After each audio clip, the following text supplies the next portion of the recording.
going to explain to you today how to do a service safari. Now, one of the reasons that we call it a service safari is that we go out into the wilds. Rather than sitting at our desk looking at photographs or looking at video, we actually go and experience a service and see it for its sensory impact, how it feels, smells, sight, sound, taste, all of those elements. We want to actually experience the service in the same way that our user will. So today's service safari is going to be about using public transport as a commuter. So let's go. Okay, so here I am walking down my front steps. I'm about to go to the car on my way to work. One of the reasons I've decided to drive to the park and ride instead of walk is because I have shoes on and I don't like walking over paths that don't have decent areas to wear a pair of heels. So you can see here is my front yard and there's no proper footpaths. And so walking on here with a pair of heels and also walking downhill isn't very comfortable, and I don't want to ruin my shoes. So I'm going to choose to drive what is a very short distance to my local park and ride. It's about a kilometre away, and yes, I could probably walk, but if it rains or if it's hot or I'm wearing high heels, I don't want to damage my clothing for work. And here I am driving down my street. As you can see, the camera doesn't want to really stay put. So I'm driving down my street on my way to the park and ride at Hibiscus.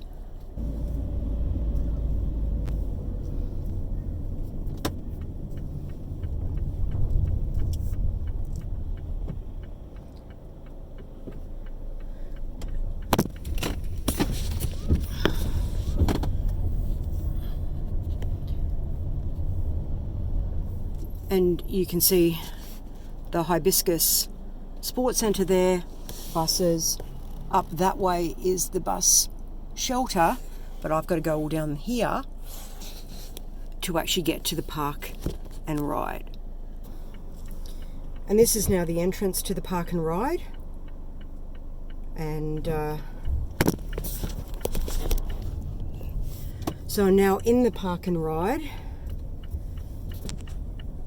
Plenty of car spots today because it's during the coronavirus. Normally there are quite a number of car spots that are available. This isn't too bad. But one of the problems with this particular bus stop is that it doesn't go express into the city, even though it is the last bus stop from the busway, which is incredibly frustrating that it doesn't go straight on the busway. So I suspect that most people use the Garden City Park and Ride, which is overutilised and you can never get a car park, and actually don't park here at Hibiscus, which is actually closer to the busway because there is no express bus that goes from here.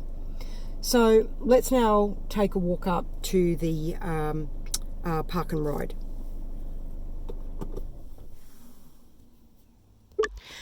Okay, so I've parked the car at the park and ride. One of the things that, it's a beautiful sunny day, but it is really quite bright, and I'm someone with really pale skin. I don't particularly like walking in direct sunlight or sunshine because of the impact it can have on my skin. So I'm thinking I really should have brought a hat now to walk from the car park up to where the bus stop is.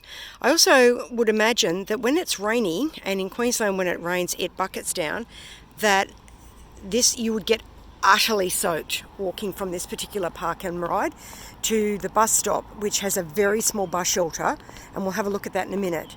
So that kind of makes me feel a bit uneasy as a user of this car park, going, for me it would be very weather dependent. As I said, I chose to drive here rather than walk because I'm wearing a pair of heels and I don't want to ruin those heels walking on the dirt, tripping over various routes.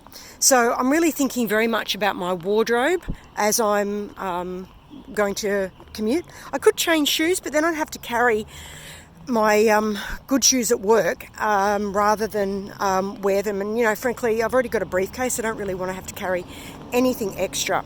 So it's all these little things that I guess, really influence on how I use the park and ride, the fact that I'm even bringing a car. So I'm walking along.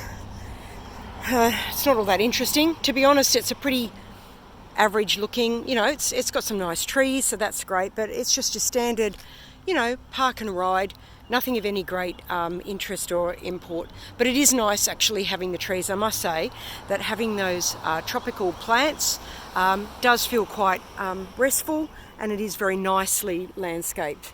And I think that's a good thing. That makes me feel kind of nice. I like being a Queenslander, and I like being surrounded by Queensland plants. So I'm walking up now to the bus shelter where the bus will arrive at some point, but I didn't really check the timetable. So to be honest, I don't really know what time this bus is going to arrive. As I said, it's a several minute walk to the bus shelter, so you have to kind of be prepared for that and build that in when taking it into account in the timing, and highly weather dependent.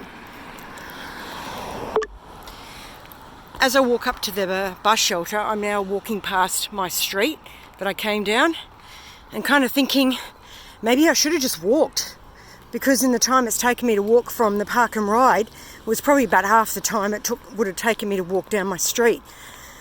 So, not sure, maybe suffering a bit of regret there. It's a pretty warm day, feeling a bit hot and sweaty, frankly, and also regretting not bringing a hat. Okay, so here is the park and ride, or here is the actual bus shelter attached to the park and ride. That's pretty good. They tell me when the next, they've got a digital sign, so there's a bus in 1 minute to Queen Street bus station, which is in fact where I would go, and then I'd have to get on the free bus loop to get to QUT. So we've got a reasonable size. Actually, it looks like you could fit about 10 people in here, which is good if it's raining. So just a bit more information, and then there are other printed timetables there right next to it if I want that. So there's opportunity there's moving bus shelters. I reckon they could put something more interesting there. And here is our bus rocking up. So we've now got the bus arriving, which is great. I've now been to work. I'm on my way home. And now I'm walking back to my car. Again, I'm walking past my street thinking I could probably be home a lot quicker if I'd walked rather than driven. But it's been a long day, been on my feet. As I said, these shoes are really not designed for walking. Should I have worn other shoes? Possibly. But I want shoes that look nice with my outfit when I'm at work. So for me, the fashion trade-off has resulted in me wearing shoes that are probably not wildly sensible for commuting, because it's more important to me to have the right shoes for the purpose of my job.